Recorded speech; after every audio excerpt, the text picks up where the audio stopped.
A'udzubillahi minasyaitonirrajim. Bismillahirrahmanirrahim. Alhamdulillahirabbil alamin wa kafa wassalatu wassalamu ala nabiyil mustafa. Asyhadu an la ilaha illallah wahdahu la syarikalah wa asyhadu anna Muhammadan abduhu wa rasuluhu la nabiyya ba'da. Allahumma salli wa sallim wa an'im wa akrim ala hadzal nabiyil karim Muhammadin sallallahu alaihi wasallam wa ala alihi wa sahbihi ajma'in. Hadirin hadirat Bapak Ibu yang dimuliakan Allah, assalamualaikum warahmatullahi wabarakatuh. Dalaman sadayana alhamdulillah wa syukurulillah wa la hawla wa la quwwata illa billahil aliyyil azim.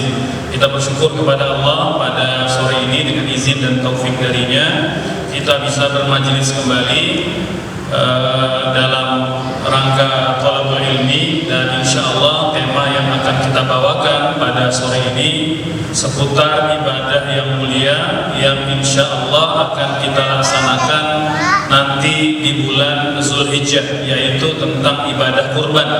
Maka tema yang kita bawakan ya, berkurban sesuai sunnah. Berkurban sesuai sunnah artinya kita melaksanakan kurban sesuai dengan tuntunan agama, baik yang bersumber dari Al-Quran maupun sunnah-sunnah Rasul Sallallahu Alaihi Wasallam. Berkurban sesuai sunnah untuk memastikan ibadah kurban yang kita laksanakan tidak semata-mata hanya seremoni belaka, ya, tetapi betul-betul sesuai dan bertepatan dengan panduan agama. Hadirin hadirat Bapak Ibu yang dimuliakan Allah Subhanahu wa taala, ibadah kurban ini telah diserap ke dalam bahasa Indonesia, kurban ya. Walaupun itu berasal dari bahasa Arab ya. Jadi asal kata kurban itu adalah kalimat bahasa Arab ya, yaitu qaruba yaqrubu, artinya dekat. Jadi kalau ada sesuatu yang dekat disebut qaruba ya. Kalau kata sifatnya qarib ya, ada ba'id, ada qarib, ada jauh, ada dekat. Maka kurban secara bahasa artinya dekat.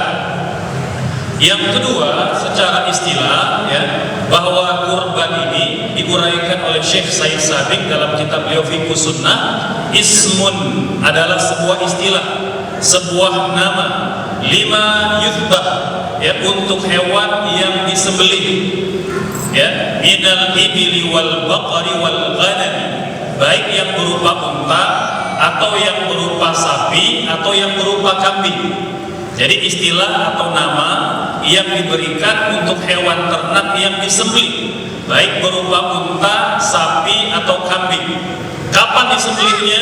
Yauman nahari, pada hari nahar ya. Hari nahar itu hari penyembelihan ya, seperti mana isyarat Allah dalam Al-Quran, fasalli li rabbika wanhar. Nah, jadi nahar itu adalah penyembelihan. Maka hari nahar maknanya tanggal 10 Zulhijjah atau hari Idul Adha ya. Kemudian wa ayyama tasyriki, dan pada hari-hari tasyrik. Kapan hari-hari tasyrik Bapak Ibu sekalian? Tanggal 11, 12 dan 13 Zulhijjah ya.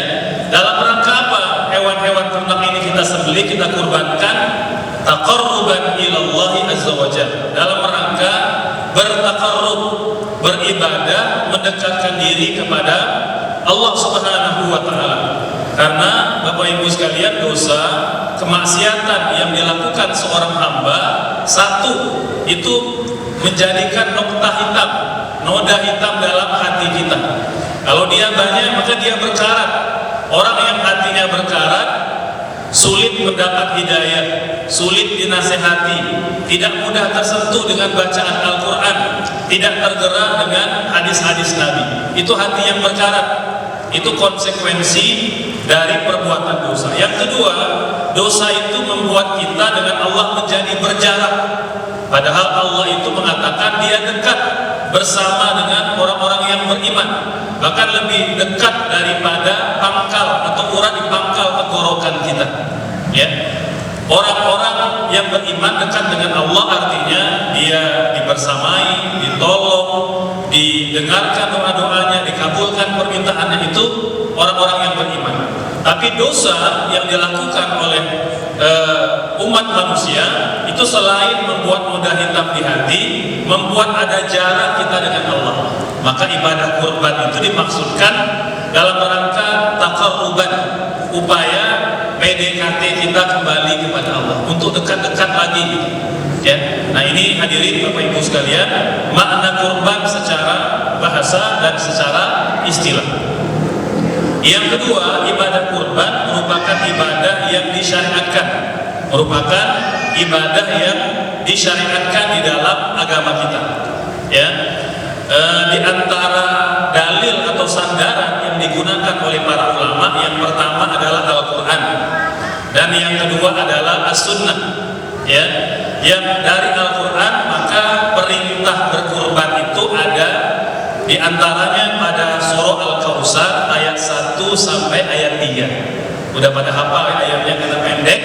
Allah berfirman, Bismillahirrahmanirrahim, Inna a'tainakal kautsar. Wahai Muhammad, kami telah berikan kepada engkau Al-Kautsar. Fasalli li rabbika wanhar. Maka sebagai bentuk tasyakkur bin ni'mah, tasyakkur bin na'im, maka sembahlah Allah dan sembelihlah hewan kurban. Inna syani'aka huwal abtar. Orang-orang yang membencimu, yang mencelamu, yang mengejekmu, mereka lah yang terputus dari rahmat Allah Subhanahu wa taala. Asbabun nuzul ayat ini, Bapak Ibu sekalian, ceritanya Nabi itu bersedih ketika anak laki-laki beliau wafat, Ibrahim, dari istrinya Maria Al-Qibtiyah, ya. Dan memang anak laki-laki dalam tradisi orang Arab jahiliyah itu merupakan harta yang paling berharga, harta yang tak ternilai. Maka kalau ada keluarga wafat, meninggal anak laki-lakinya, itu orang-orang Arab jahiliyah mengejek mereka, abtar. Abtar artinya terputus dari rahmat Allah, ditinggalkan oleh Allah. Muhammad abtar. Maka Nabi bersedih, Bapak Ibu sekalian. Seperti mana kita juga bersedih kalau ditimpa ujian. Maka Allah menghibur Nabi Muhammad dengan turunnya surah ini seraya berkata, Inna, sesungguhnya kami a'tainaka Muhammad, kami telah berikan engkau apa? Al-Kautsar. Al-Kautsar makna yang pertama telaga Al-Kautsar di surga kelak. Ya, maka Nabi diberikan telaga Al-Kautsar yang telaganya manisnya lebih dari madu, putihnya lebih dari susu. Orang-orang yang meminum dari telaga Al-Kautsar la yasma'u ba'dahu abada, tidak pernah dahaga lagi, Bapak Ibu sekalian. Kita berdoa insyaallah ke surga dan minum dari telaga Al-Kautsar. Amin, Allahumma amin. Maka Bapak Ibu sekalian, kata Allah, wahai Muhammad, kau diuji, kau diberi ujian, tapi jangan fokus pada ujian itu saja. Banyak nikmat Allah yang lain yang telah Allah berikan. Yang pertama telaga Al-Kautsar. Yang kedua, Al-Kautsar juga bisa bermakna an-ni'amul katsirah, nikmat yang sangat banyak. Maka Bapak Ibu sekalian, kendati ayat ini ditujukan kepada Nabi Muhammad, tetapi kita juga kena khitabnya. Seperti mana kaidah dalam ilmu tafsir, al-ibratu bi umumil lafzi la bi khususi as-sabab. Ibrah, pelajaran dapat kita ambil dari Al-Quran itu tidak semata-mata dari latar belakang ayatnya, kepada siapa ayat itu ditujukan, tetapi berdasarkan keumuman ayat. Allah mengatakan, kami telah berikan engkau banyak kebaikan, banyak kenikmatan, maka engkau itu bisa kita, orang-orang beriman, Bapak Ibu. Maka bacalah Al-Quran seolah-olah dia turun kepada kita. Makanya kata para ulama, agar kita merasakan kemanisan iman, bagaimana caranya, Bapak Ibu sekalian? Iqra'ul Quran kama tatanazzal alaih, seperti mana dia turun kepadamu. Subhanallah. Makanya kata Utsman bin Affan, kalau kita membaca Quran dengan tadabbur, dengan kehadiran hati dan hati yang bening, kita tak mungkin kenyang baca Quran. Kita tak mungkin puas baca Quran. Kalau kita baca Quran dengan tadabbur, dengan kehadiran hati, memaknai maknanya, serta panjang dengan Al-Quran, Bapak Ibu sekalian. Subhanallah. Kita berdoa kepada Allah semoga termasuk dalam golongan orang-orang yang tak pernah kenyang baca Quran. Amin. Kemudian Bapak Ibu sekalian, Allah mengatakan bahwa dalam rangka bersyukur ya, atas nikmat-nikmat Allah yang sangat banyak itu, Muhammad, fasholli li rabbika, sembahlah, salatlah kepada Tuhan, pada Rabb, wanhar, dan sembelihlah hewan kurban. Inna syani'aka huwa al-abtar.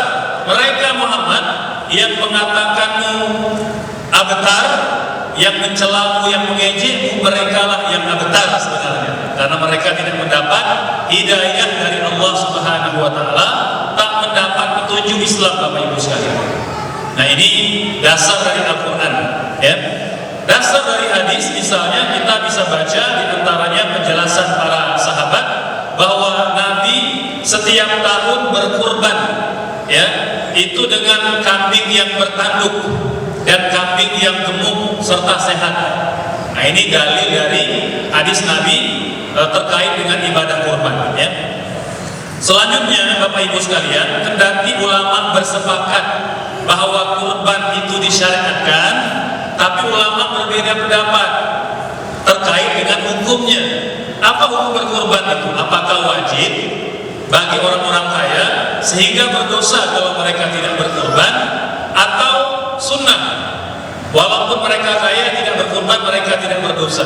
Nah, Bapak Ibu sekalian, memang ada khilaf. Yang pertama, Bapak Ibu sekalian, pendapat yang mengatakan wajib ini pendapat dari ulama Hanafi.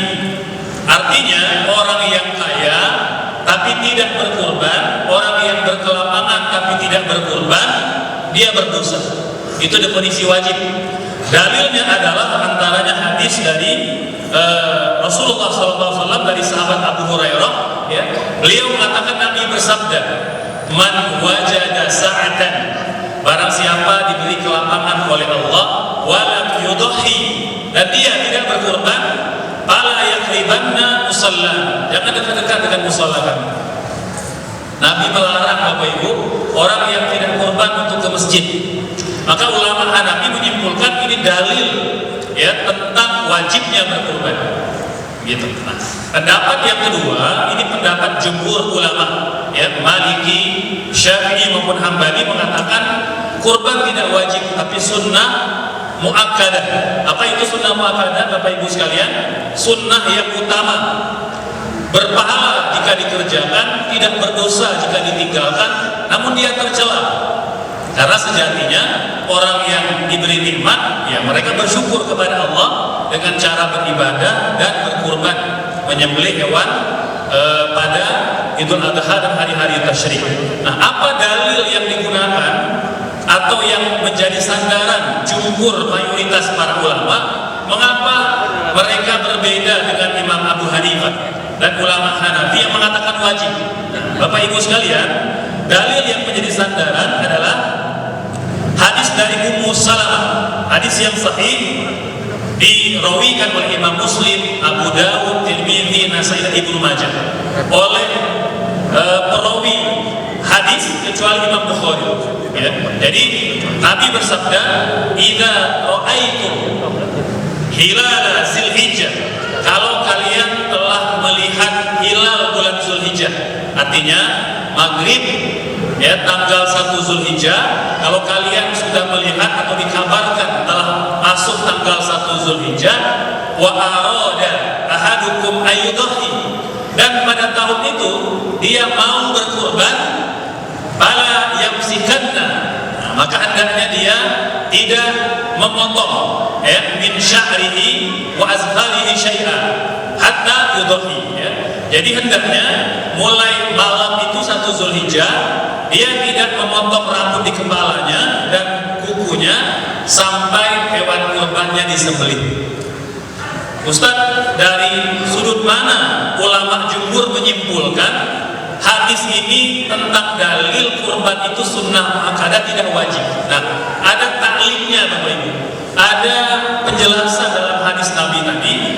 Beliau bersabda, kalau kalian telah mendapati hilal bulan Zulhijjah dan kalian mau berkurban.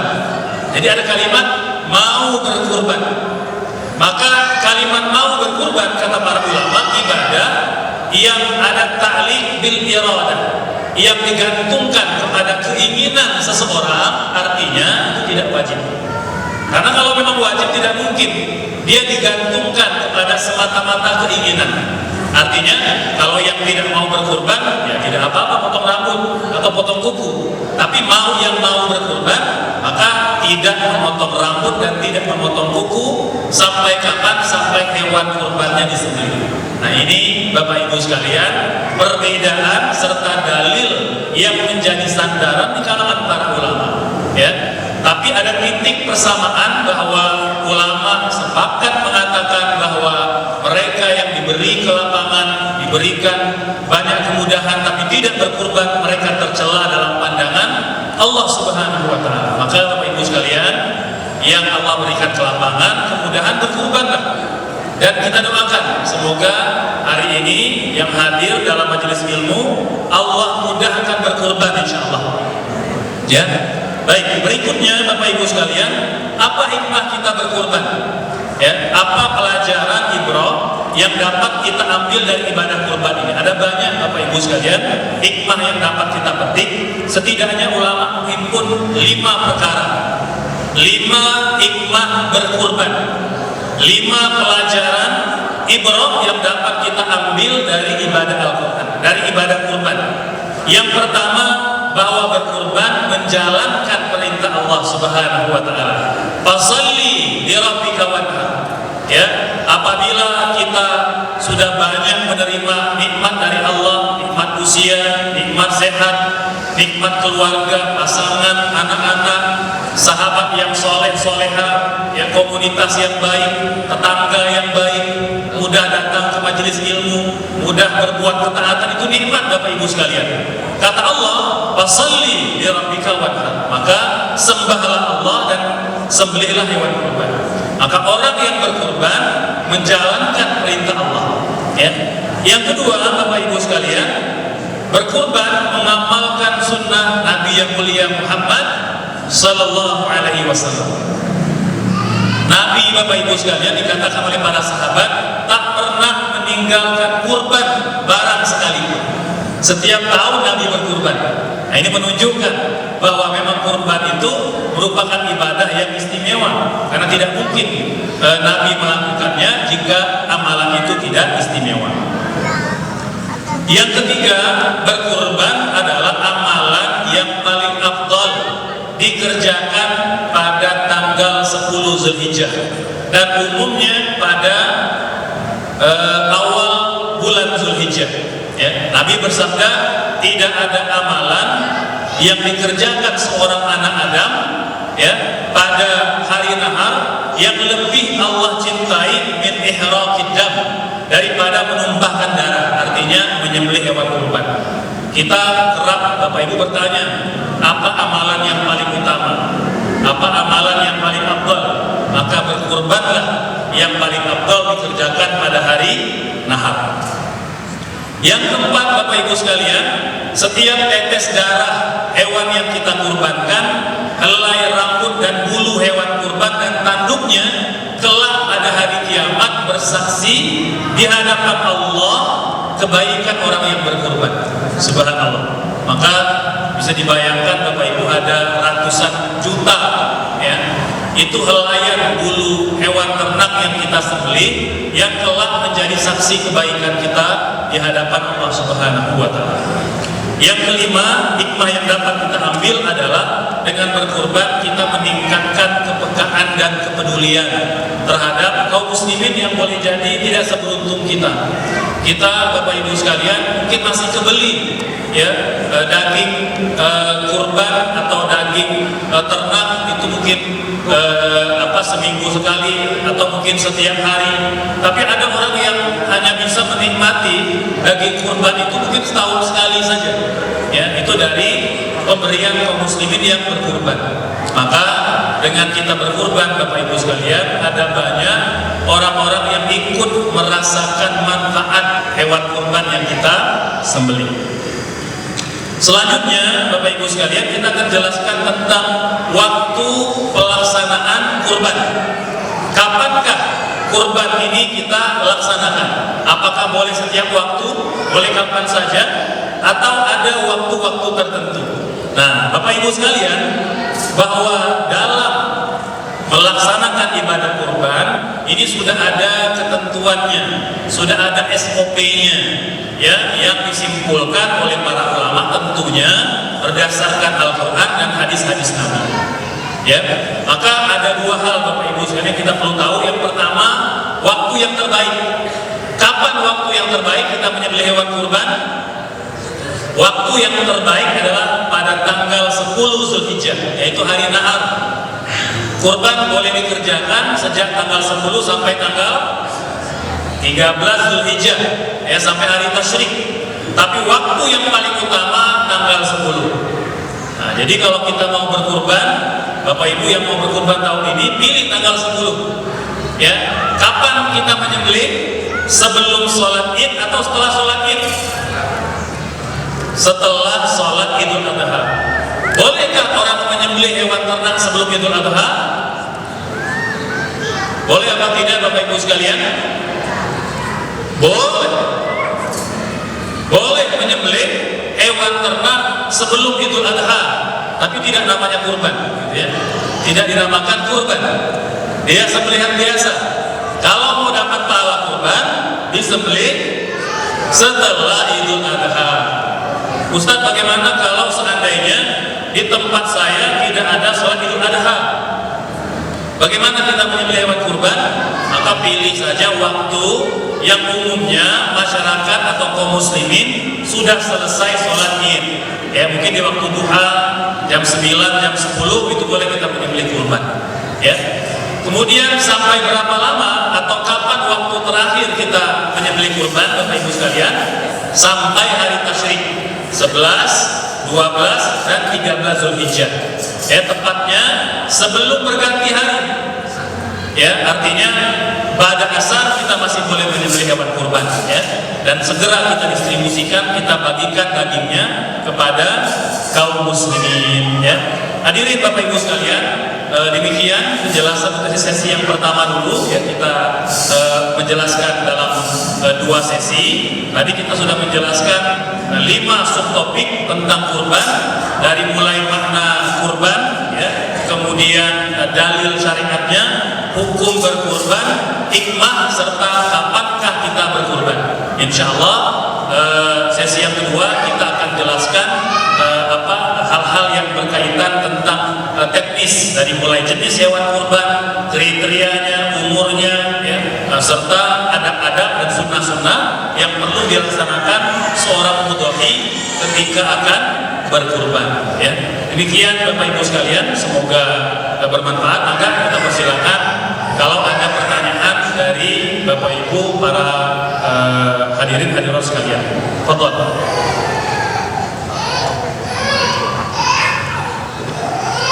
Baik, seperti apa yang disampaikan Ustaz, insyaallah kita akan sediakan sesi tanya jawab terkait kurban, atau mungkin Ustaz pertanyaan yang minggu kemarin ada pertanyaan yang pekan kemarin yang mahar terbaik boleh juga ditanyakan kepada Ustaz pada sore hari ini. Semoga untuk Bapak Ibu sekalian,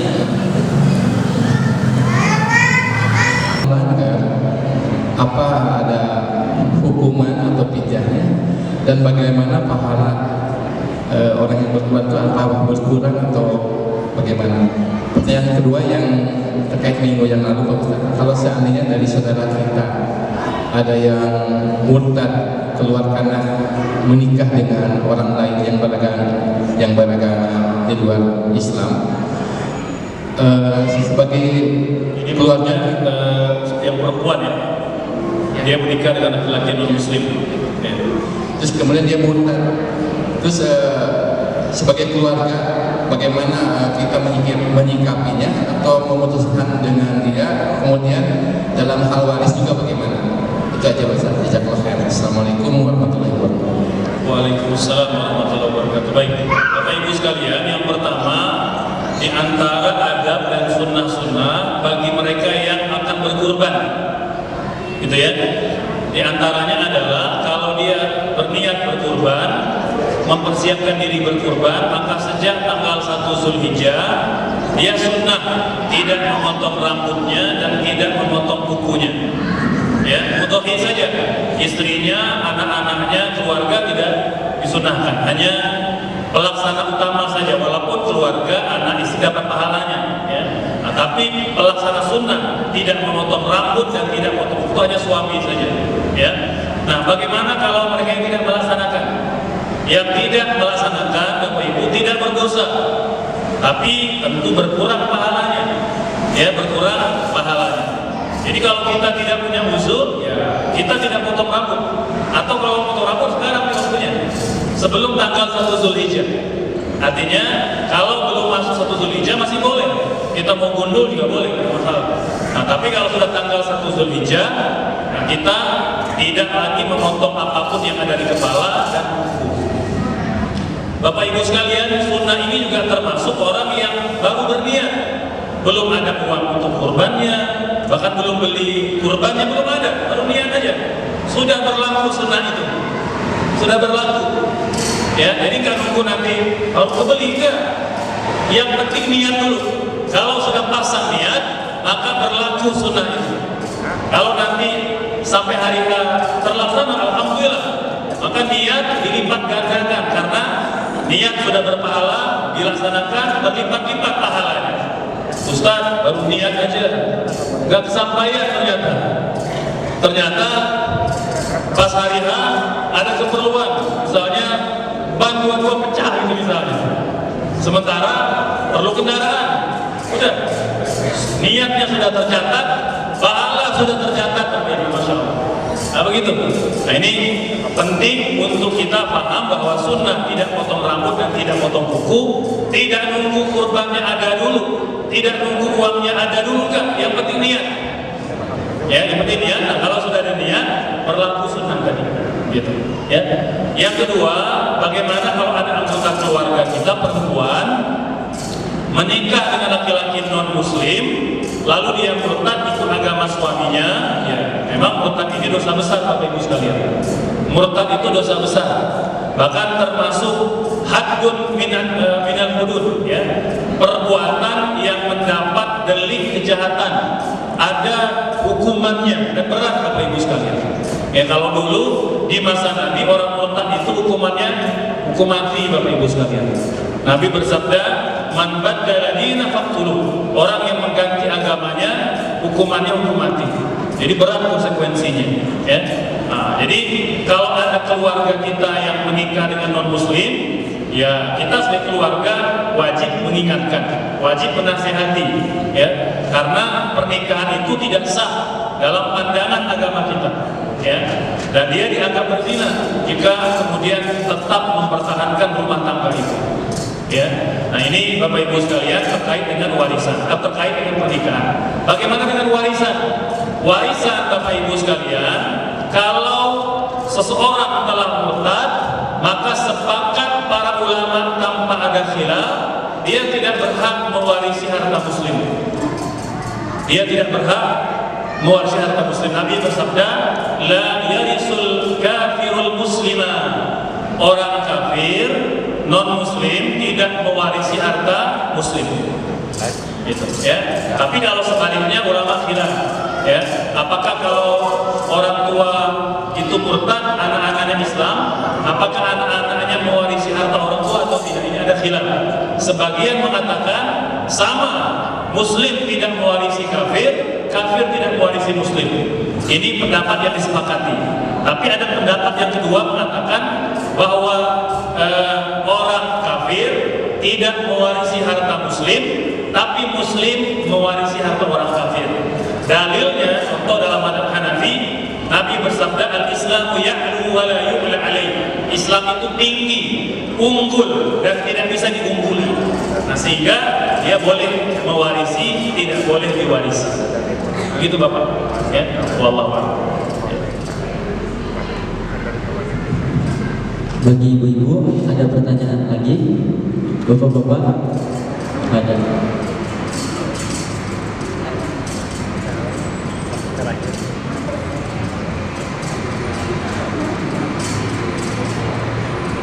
Assalamualaikum warahmatullahi wabarakatuh. Waalaikumsalam warahmatullahi wabarakatuh. Ustaz, saya mau nanya apa perbedaan akikah sama kurban? Terus yang kedua, waktu kita kurban, apakah kita diperbolehkan meminta yang disantap kurban, tapi kita makan jadi kurban apa boleh apa enggak? Assalamualaikum. Waalaikumsalam warahmatullahi wabarakatuh. Yang pertama, apa perbedaan kurban dan akikah? Subhanallah, ini bagus sekali pertanyaan Ibu. Yang pertama, ibadah kurban adalah ibadah yang kita lakukan pada hari nahar 10 Zulhijjah sampai tanggal 13 Zulhijjah hari tasyrik. Kita menyembelih hewan kurban berupa unta,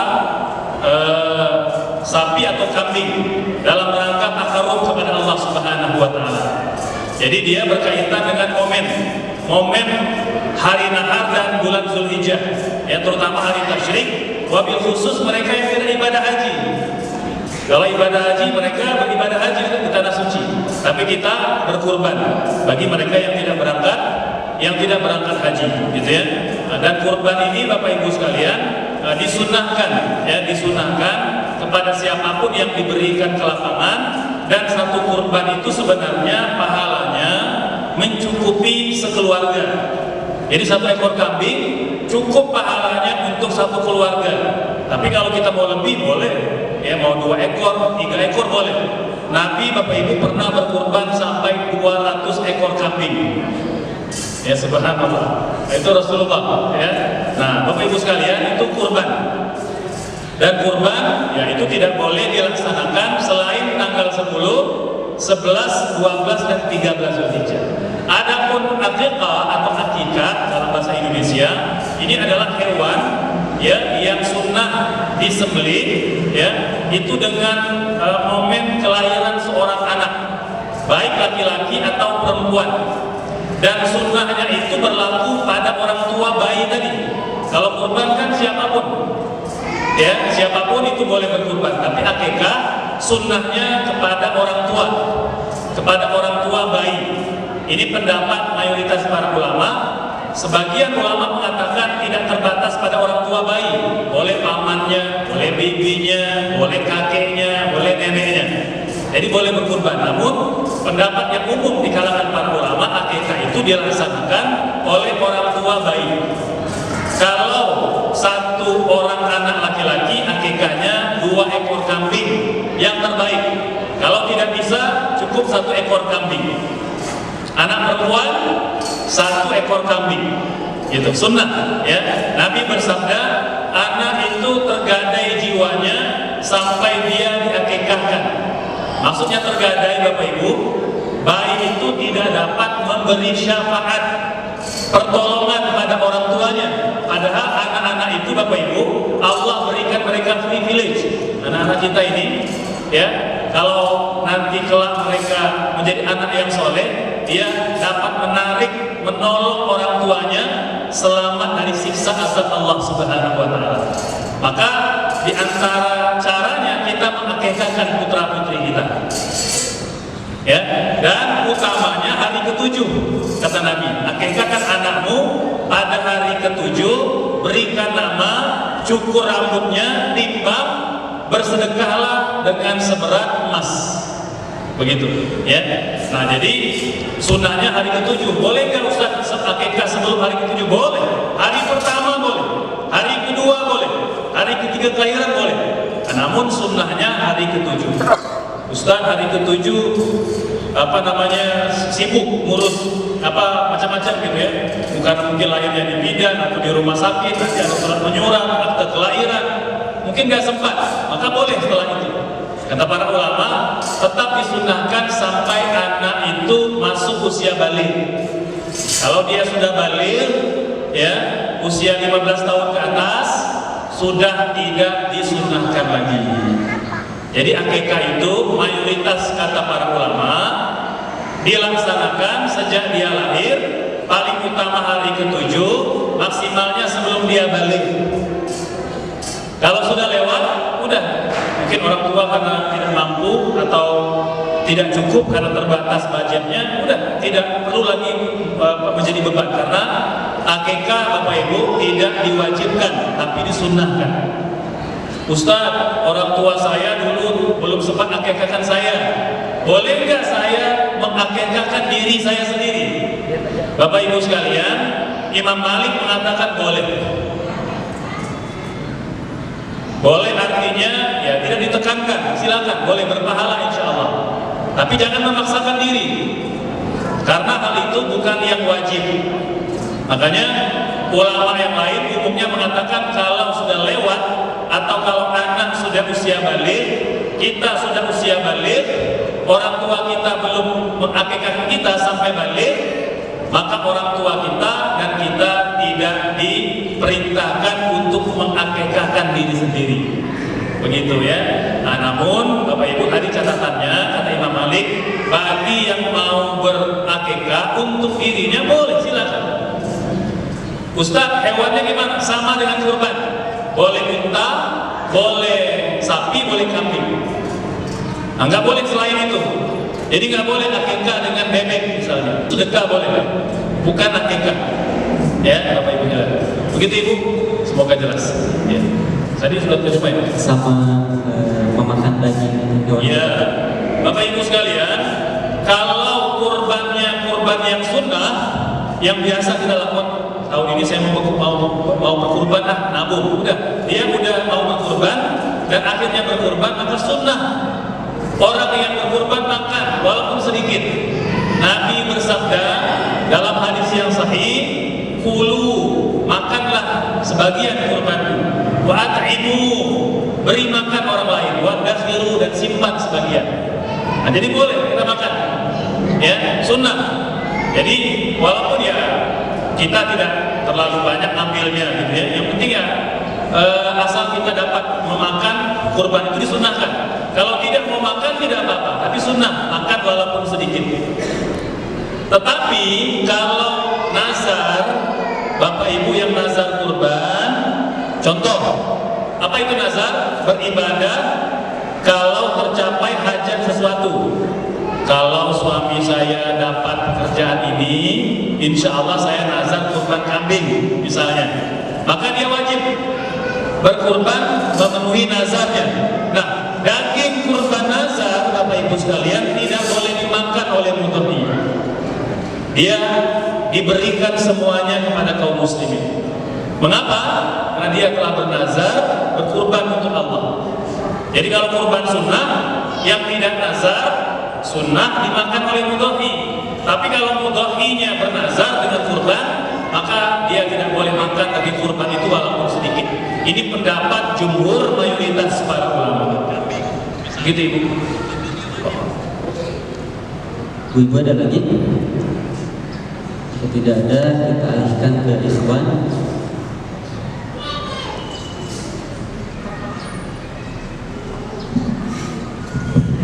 Bismillah. Assalamualaikum warahmatullahi wabarakatuh. Ustaz, ada istilah sepertiga murni bagi yang berkurban. Nah, itu untuk sepertiganya itu dari ukuran berat keseluruhan daging kurban itu, atau hanya dagingnya saja yang disebut sepertiga itu. Terus kalau hukum berkurban dengan daging olahan, terus si daging kasih kurbannya itu daging kurban yang tahun lalu, bukan si hewan si mudhani itu. Nah, itu intinya. Terima kasih. Ya, baik Bapak Ibu sekalian, yang pertama tentang sepertiga bagian kurban. Bapak Ibu sekalian, kan Nabi mengatakan kurban itu sebagian dimakan, sebagian dibagikan, sebagian disimpan. Ya, nah hadis ini ulama memahami dari sudut yang berbeda. Imam Ahmad bin Hanbal dan ulama Hanabilah Hambali itu memahami ya dibagi tiga. Mudhohi nyimpan sepertiga lagi dibagi-bagikan, sepertiga lagi makan bersama. Jadi kalau kambing itu 30 kilo, daging beserta tulang-tulang dan kepala 30 kilo, maka dibagi 3. Sepertiga mudhohi, sepertiga makan bersama, sepertiga dibagi-bagikan ataupun disimpan. Ini pendapat ulama Hambali, gitu ya. Nah, pendapat yang kedua, Maliki dan sebagian ulama Syafi'i mengatakan tidak harus dibagi 3 sama rata. Yang penting ada porsinya. Ada porsi untuk mudhohi, ada porsi buat makan-makan, ada porsi untuk kaum muslimin. Tidak harus sama bagiannya, mungkin dibagi-bagikan, anggaplah 30 kilo tadi. 20 kilo dibagi-bagikan, 5 kilo makan bersama, 5 kilo untuk mudhohi. Nah, bisa begitu, ya. Nah, jadi intinya bukan daging, bukan tulang, dia semuanya. Pokoknya kurban itu ditimbang berapa kilo. Maka kalau pendapat pertama dibagi rata, pendapat kedua tidak dibagi rata, yang penting ada porsinya. Nah, begitu, ya. Yang kedua, berkurban dengan yang kurban kalengan, ya. Nah, Bapak Ibu sekalian, yang pertama kita perlu paham bahwa penyembelihan hewan kurban itu wajib pada hari nahar, hari tasyrik. Tidak sah di luar itu, kecuali dia menjadi sedekah biasa. Adapun pendistribusian, dia panjang waktunya. Gitu ya. Jadi panjang waktunya dalam arti begini. Dia boleh setelah berakhir hari tasyrik. Ini terutama kalau kita ingin memaksimalkan pendistribusian. Boleh jadi kan kita pengen ngasih yang di pelosok atau yang di luar negeri, yang di Palestina, di Syria, atau di Sudan. Itu kan kadang-kala sulit masuk pada hari H. Maka untuk penyembelihan maksimal tanggal 13, pendistribusian boleh setelah itu. Tapi tidak disengaja, lebih kepada memang boleh jadi sulitnya, gitu ya, untuk pendistribusikan pada hari H. Nah, bagaimana kalau kita bayar kurban tapi dengan kornet yang tahun lalu, ya? Secara fikih dalam pandangan saya hari itu diperbolehkan, Bapak Ibu sekalian, karena intinya seperti orang yang berkurban dengan dana talangan. Kan boleh jadi kurban itu sudah dikurbankan tahun lalu, orang lain yang berkurban, gitu ya. Nah, tapi kan dia mungkin boleh jadi belum ada definitif orangnya, tapi sudah ada ibadah kurbannya, gitu ya. Nah, jadi kalaupun dia sudah membayar, maka kurbannya itu telah terlaksana sebenarnya pada ketika waktu hewan itu disembelih secara umum. Nah, ini bagi pandangan saya, gitu ya. Walaupun memang kalau saya menyarankan Bapak Ibu sekalian lebih baik kalau bisa kurban itu masih di tahun yang sama.